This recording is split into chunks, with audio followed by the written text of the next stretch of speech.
What's up, everybody? Welcome back to Plain Jane Cars. I got something on my mind and on my heart. I had to talk to you guys about it. Man, let's get into it. Let's go. So interestingly enough, BMW has come out with a new special edition model. Now, I'm talking about BMWs, as you guys know. I own multiple BMWs and I've had multiple BMWs and I'm a fan of BMWs. So a little bit of what I'm going to talk about may go over just the regular layman's head because really I'm going to talk about the M's, which are my favorite cars. Yesterday, BMW announced a new special edition M3 or another G80. My issue with it is not that they announced another one, because in the previous generation, like I have an F82 and an F80, there were a bunch of special editions. But it seems like BMW is doing something different with their marketing. They are dropping special edition after special edition after special edition, and it's starting to make the brand feel a little watered down to me. It's bad enough that we have to deal with the M440s and the M340s and the M whatevers that aren't real M cars, they're like M Light. And I think most of the enthusiasts have accepted that because, you know, BMW has to make money, right? They are in a business. But now we're starting to see so many special editions that it's weird. Let's talk about this M3 CS. Now, the M3 CS is actually based on what just came out maybe 6 months ago. I'm bad with timelines, and I probably should have done some digging and research. I didn't, but it was last year. They came out with the M4 CSL. Now, the M3 CS by itself is not a surprise. The old F series had a CS, but it was an M4 CS and an M3 CS. Now, I thought they were going to do something different with the G80 and G82 because they came out with the M4 CSL and really didn't say anything else. And then they came out with the M3 CSL 3.0. So I'm like, okay, it makes sense. Kind of a special edition M4 and an even more special M3, the sedan, because it has some heritage attached to it. But no, that wasn't good enough. They said, no, we want all the money. So they come out with this M3 CS, which is really based on the M4 CSL, which is very different from the M3 CSL 3.0. It's confusing. It's confusing. It's confusing even for, well, it's not confusing for the fanboys, for the people that's on Beamer Post and all that kind of stuff, but just regular people. It just seems weird to come out with all these limited special editions. What's really interesting about the M3 CS is they're only making it for 1 year. So I think the M3 CSL 3.0, they're only making 50 of those. Another special edition that they came out really a couple years ago now. They came out with another limited special edition, which we all thought, not we all thought, but I think the community of BMW owners and M owners thought was cool.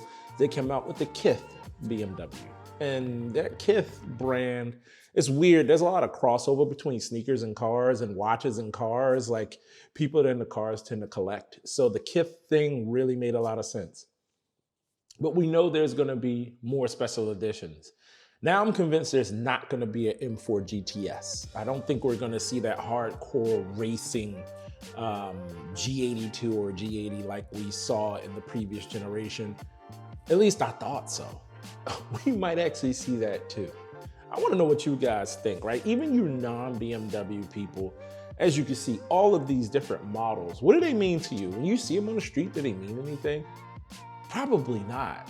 And I feel like it's gonna start feeling that way for BMW owners. There's a lot of additions that you guys probably don't even think about because the BMW lovers we know, or the M lovers, we know there's the base M3, M4.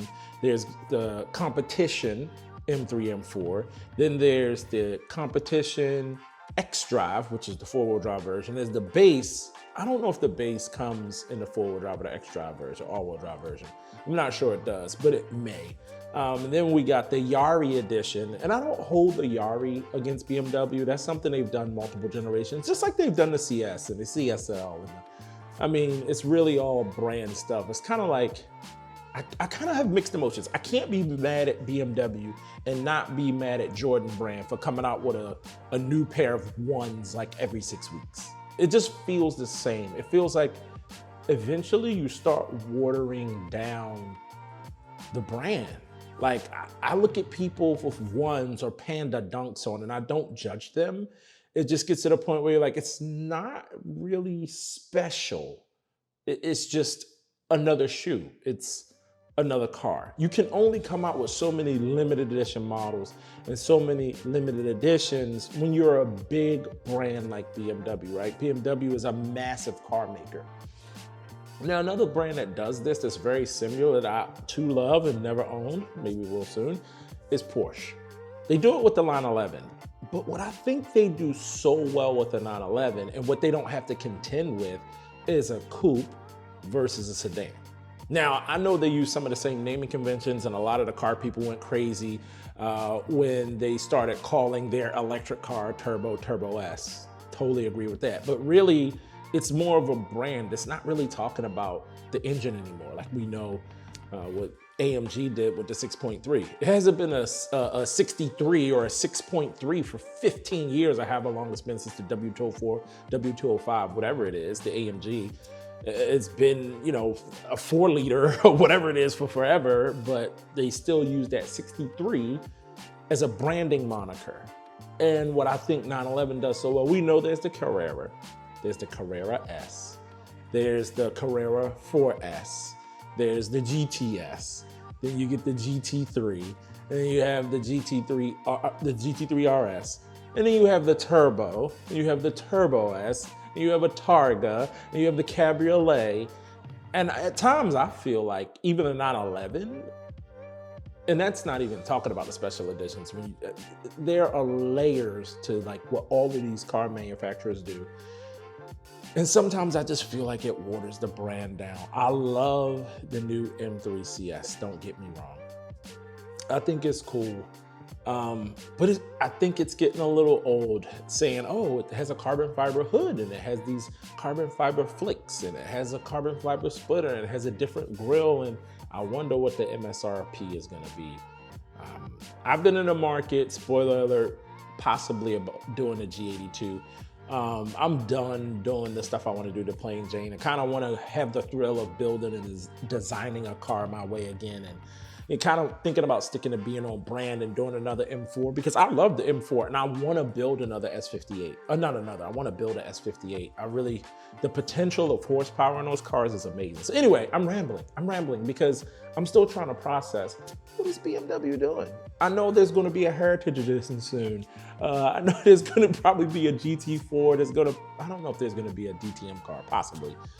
But I just don't want them to water down the brand to the point where you pull up to a place, you go to a car meet, you go to wherever, and people just looking at it, it's like, oh, nice M3 or nice M4, and your feelings are hurt because you have a CS or a CSL or a CSL 3.0, or you have a Yari, or you have, I don't know, BMW. I love you guys, but I think you're cheapening and watering down the brand. You guys let me know what you think.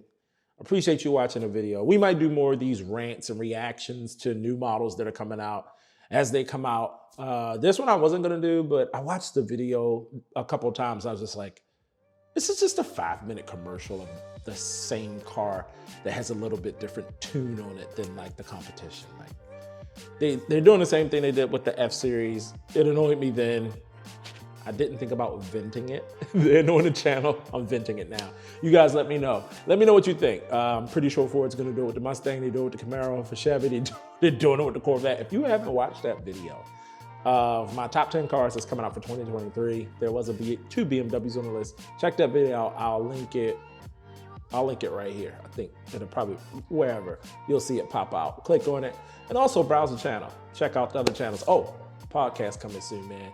And I think I'm going to drop a little teaser maybe tomorrow of the first episode of the documentary. Just give you guys a little taste. You guys see how the YouTube algorithm reacts to it. Thanks for watching, you guys. We'll see you in the next video. Peace.